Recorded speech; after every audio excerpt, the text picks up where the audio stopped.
Les damos la bienvenida al programa Nuestros Libros que llevamos a cabo desde la Casa del Libro para hablar del Reino en Celo, esta coedición que hemos hecho con la editorial universitaria, que ya tiene 16 libros y que inició precisamente con el Reino en Celo. Bienvenidos.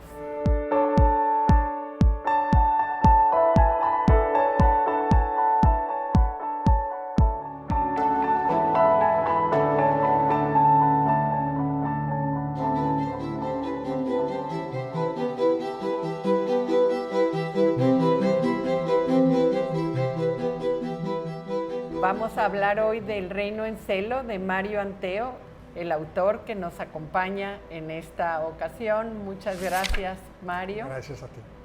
Gracias. Y a Nancy, que pertenece al Círculo de Lectura y que junto con sus compañeras han leído esta obra y la han analizado, y ahora pues se encuentran con la oportunidad de conversar con el autor de este intercambio que se da.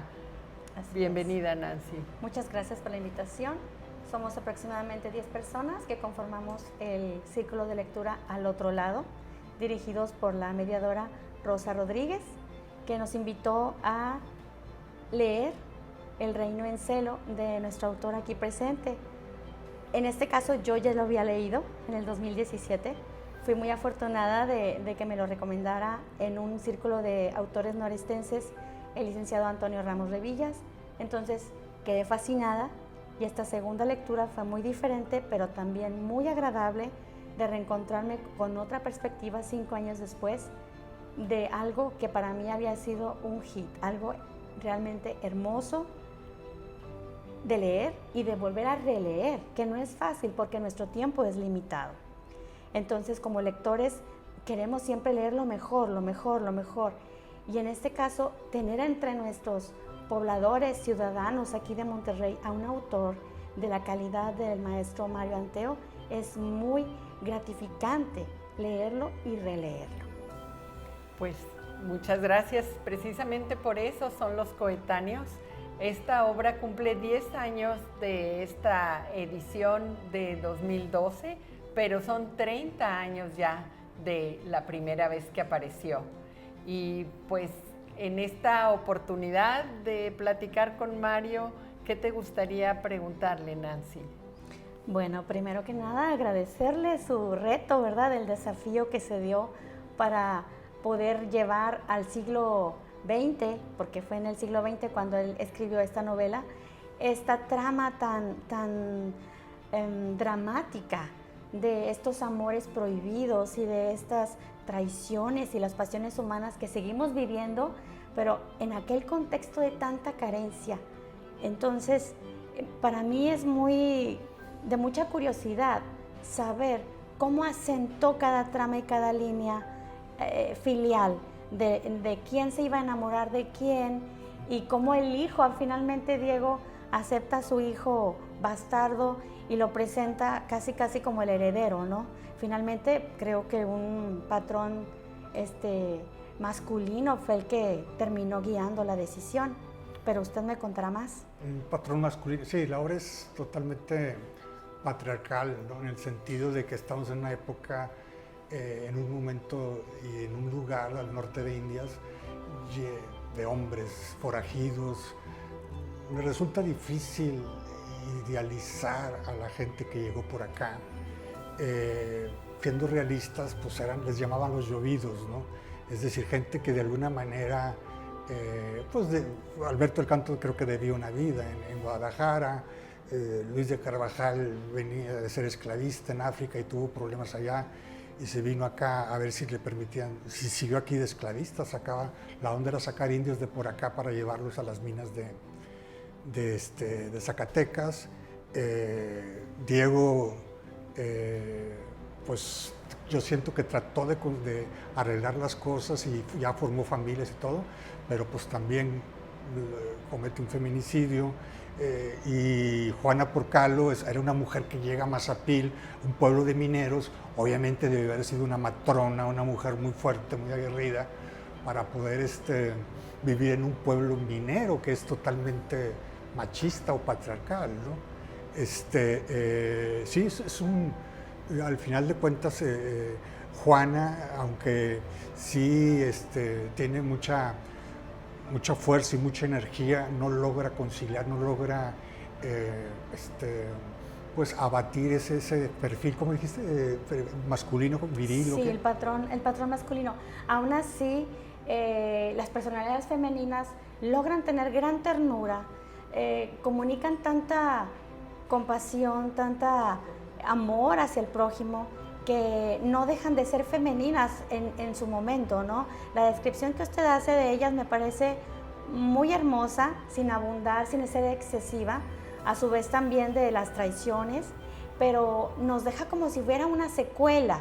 El final es ¿qué más va a haber? Y creí que iba a escribir una segunda novela, porque queda abierto. Sí, yo preferí que fuera la prehistoria de Monterrey. Termina la novela precisamente con la fundación de Monterrey, ¿no? Así es. Y con la otra voz hay dos voces, ¿no? La estructura consta de dos grandes secuencias, ¿no? Una secuencia que yo llamo la anécdota Marco, que es de Mederos contándole de una manera la tradición oral, ¿no? de sus ancestros. Y propiamente el flashback que se da hacia atrás y que comienza con la prehistoria, no sé, de cuando empiezan a llegar aquí los primeros llovidos, vamos a decirlo así, que venían de Mazapil, y pues era una gente, como les digo, sin educación, no sé hasta qué punto, forajidos, aventureros, locos, etcétera.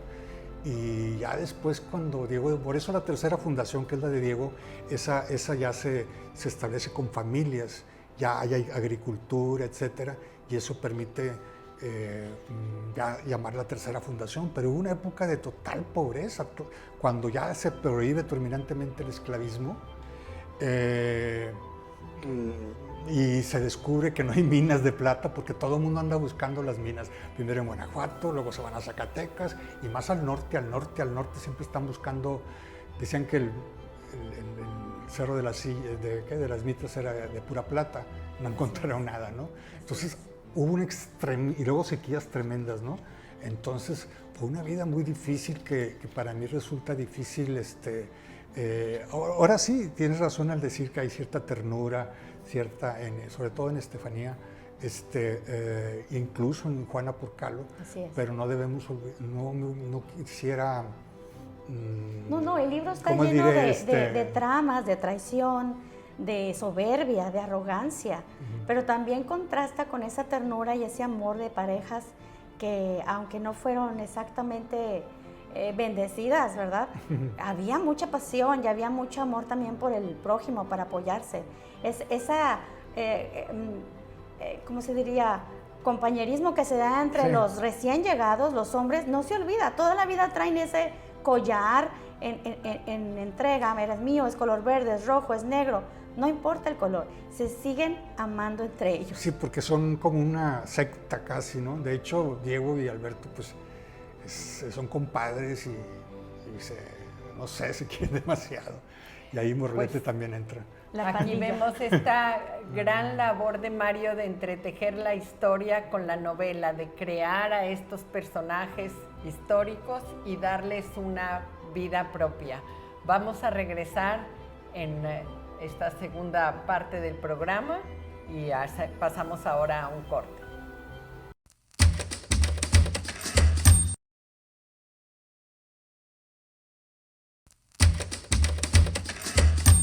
Regresamos al Reino en Celo, a este programa en donde hay un intercambio entre las lectoras, entre la lectora Nancy, que ha leído este libro junto con sus compañeras, y Mario Anteo, el autor. Y para regresar a este ir y venir, a esta creación psicológica de los personajes tan fuerte y tan creíble, quisiera leerles el inicio del libro para ver el fundamento histórico de lo que ocurrió. y es una queja de Fray Pablo de Góngora contra Alberto del Canto, que data de 1593. Esta parte pues es del Archivo General de la Nación y corresponde a la Inquisición, y dice: es público que el dicho Diego de Montemayor, suegro del dicho Alberto del Canto, quiso matar al dicho Alberto del Canto antes que casase con la dicha su hija, por haber entendido que andaba con la dicha doña Juana, su mujer, y se dejó crecer la barba y el cabello el dicho Diego de Montemayor, y al cabo mató a la dicha doña Juana, su mujer. Este es el fundamento histórico de lo ocurrido, la creación de la novela, la estructura, pues todo corresponde a Mario. ¿Qué nos comentas, Mario, de este proceso creativo? Esto, por la época en que Diego llega a gobernador, hubo un auto de fe y donde se estaba ventilando la cuestión esta de si Carvajal era sefardita, judaizante. Obvio que no lo era. En la segunda avenida de Carvajal atracan acá en Tampico. Ya es sospechoso que atraquen en Tampico, debían haber atracado en Veracruz. ¿Por qué? Porque sí venía gente judaizante, sefarditas, sobre todo, muy particularmente, la hermana de Luis de Carvajal y el sobrino, ¿no? Pero este judaísmo se pierde, o sea, Luis de Carvajal no tenía nada. Entonces, este judaísmo se recoge, se aísla y todo, y se mantiene un poco aparte de la novela. Sin embargo, cuando no hay un auto de fe, creo que la Nueva España, en contra del judaísmo, algunos enemigos políticos, en especial Morlete, se aprovechan para acusar también a Luis de Carvajal, el Grande, y se lo llevan, ¿no? Creo que de Monclova, y se lo llevan y ya es en el auto de fe propiamente, en el ramo de la Inquisición, como dice el Archivo General de la Nación, donde varios testimonios, sobre todo del padre Baldo Cortés, hablan de que la ¿cómo se dice? Amancebamiento, ¿está bien? Sí. Amancia. Amancebación, sí. De mancebo. Sí, que la vida adúltera, no sé, pecadora, no sé, de Alberto del Canto con Juana Porcalo era de todos conocido. Incluso de Carvajal, era un secreto a voces. Incluso yo me atrevo a decir que el mismo Diego ya lo sabía. ¿Y por qué lo permitió? Eso es lo que no lo sé exactamente. Ahí lo entreveo como si Juana Porcalo quisiera reunir el nomadismo de esta banda de Gamón, como dices tú, que era muy esa hermandad con la familia tradicional occidental, y ahí viene ese choque con el matriarcado de Juana, que Alberto del Canto no se atreve a eso, y le dice, pues me van a matar a mí, y efectivamente muere ella. Él no, porque pues él era compadre de Diego y súper amigo, ¿no? De hecho, todavía en 1616 se les ve juntos, muy amiguitos, en el ayuntamiento de Saltillo gobernando, ¿no? O sea, entre ellos siguió la amistad total. La víctima, pues. Mi pregunta era, ¿no había más mujeres de esa alcurnia para poder enredarse con Alberto del Canto? ¿Por qué tenía que ser la esposa del amigo? ¿Por la convivencia tan cercana? ¿Por qué? Sí, y pues ya cuando se nombran las familias que vienen de Saltillo, ya aparecen nombres de esposas, ¿no? Ajá. Pero en la época temprana es muy difícil que en un pueblo minero, o sea, entre puros mineros, hubiese sí, porque mujeres, lo que se menciona, ¿no?, son las mujeres indias. Okay. Con ellas sí no había problema, pero okay, una española o una mestiza.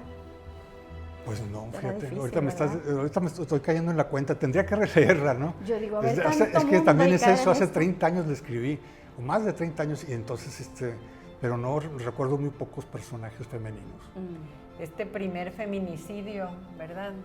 Pues registrado. Pues sí, seguramente debe haber más. habido otros, sí, pues en toda la historia, pero sí, pues en esta época debe haber sido algo terrible y en la nuestra sigue siendo. Y otro tema que vuelve muy actual la novela, pues es esta parte de los sefarditas revividos, ¿verdad? Este deseo de buscar nuestros ancestros y de identificarnos con los que fueron, ya más allá de que, como dice Mario, pues no hubiera gente linda entre ellos, pues en esa circunstancia unas situaciones muy difíciles y lo que hicieron, pues esclavistas, asesinos, ¿verdad? Forajidos y gente media rara, ¿no?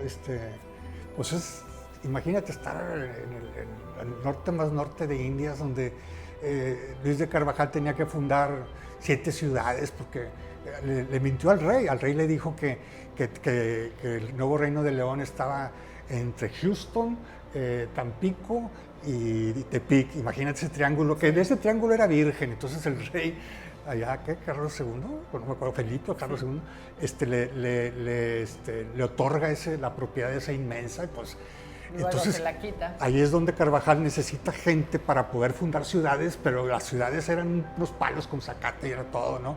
Y incluso es ahí donde viene el matrimonio de conveniencia entre una niña, que era Estefanía, de 14, 13 años, y un adulto de más de 30 años, pero un matrimonio totalmente político para conciliar a 2 hombres necesarios para cumplir las condiciones de la cédula del rey, que era fundar 7 ciudades. Pues vamos a ver qué más pasó en la historia y qué más nos va a contar el libro, cómo se narra, y pasemos a una pausa y regresamos.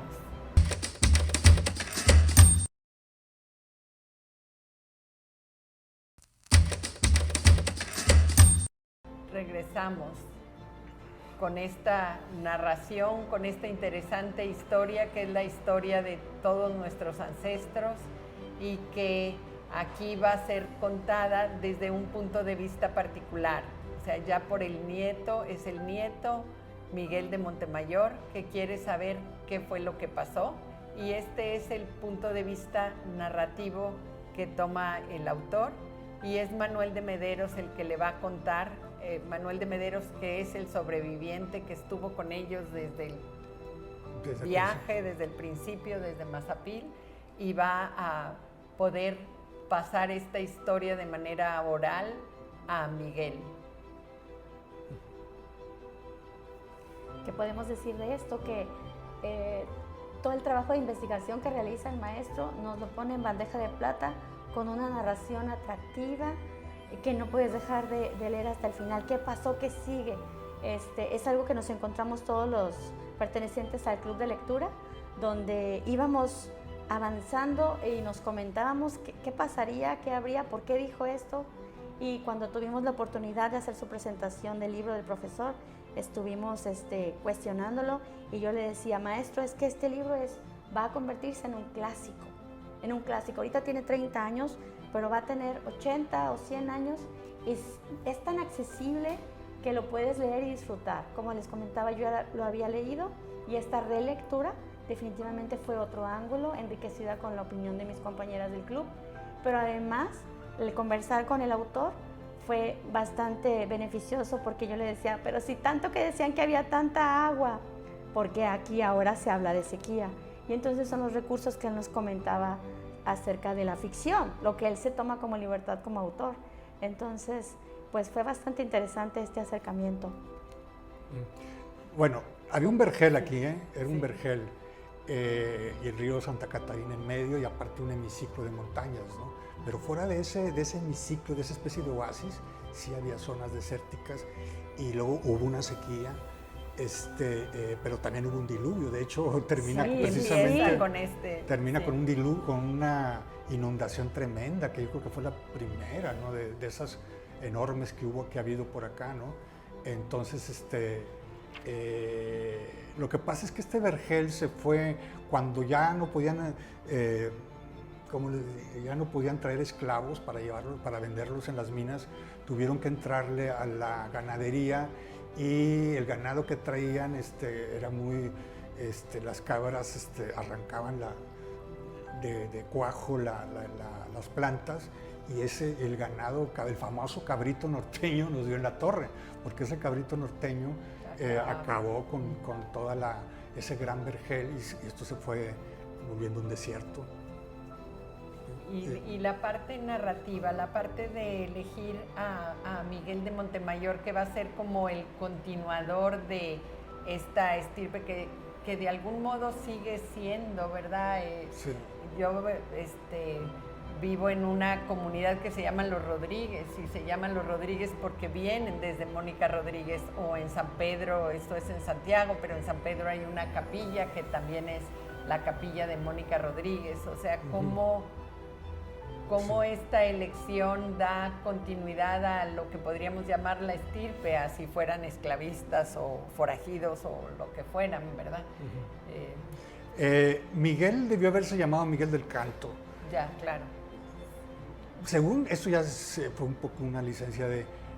Yo no me explico por qué no se llamaba Miguel del Canto. Yo creo que fue una imposición de Diego, un poco para lavar la cuestión esta de la enemistad que habían tenido, la bronca que habían tenido, y se llamó Miguel de Montemayor. Y esa es una de las preguntas que él tiene, y le dice a Mederos, que es el único sobreviviente, que le cuente, platícame cómo estuvo todo. Entonces Mederos se lo lleva al Topo Chico, a la hacienda del Topo Chico, a unos aguas ahí termales, y desde ahí, desde esa hacienda, él empieza a contarle toda la historia.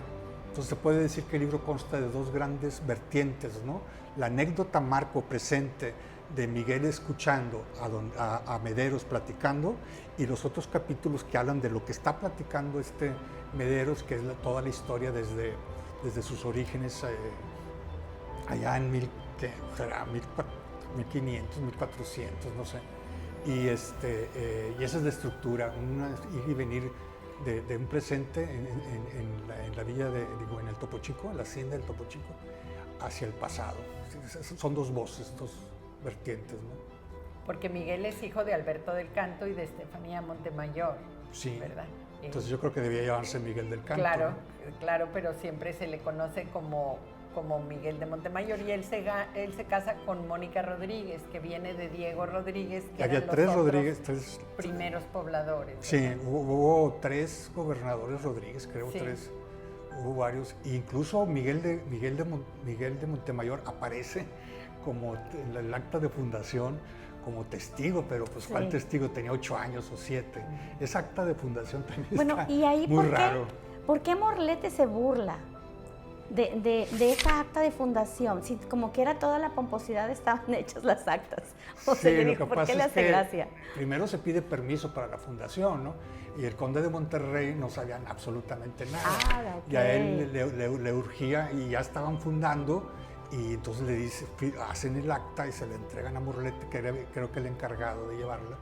Okay. Y no llegó. Creo que el acta de fundación de Monterrey siempre ha estado envuelta en muchas leyendas o cosas raras, ¿no? Sí, y si ves el primer ayuntamiento te da risa, porque ahí está Miguel y tenía 8 años, ¿cómo puede estar de secretario de no sé qué? Ahí lo explico. Empiezas a hacer cuentas y no salen. Entonces, Morlete prefería mucho a Alberto y por eso le tiene coraje de hecho, él es el que atrapa en Monclova a Luis de Carvajal, el grande. Probablemente era para garantizar la estirpe y que estuvieran escritos, ¿no? Porque si el papel no habla, pues no los contaban. Entonces era para la posteridad, ¿no? Pues ¿Hay del Canto? Perdóname. ¿Hay gente del Canto? No sé, pregunto. No, hay Montemayor. Sí. Hay más Montemayor. Del Canto, ¿no? Y Rodríguez, sí. Sí, y este de Canto venía de Ducanto, venía de las Islas Azores, Madeira se llama, que era ahí donde se recogió, cuando el judaísmo llega a Portugal, expulsados de España, luego de Portugal también, entonces es precisamente las Indias Azores donde todo el judaísmo por eso en la segunda avenida de Carvajal sí viene mucho sefardita, ¿no?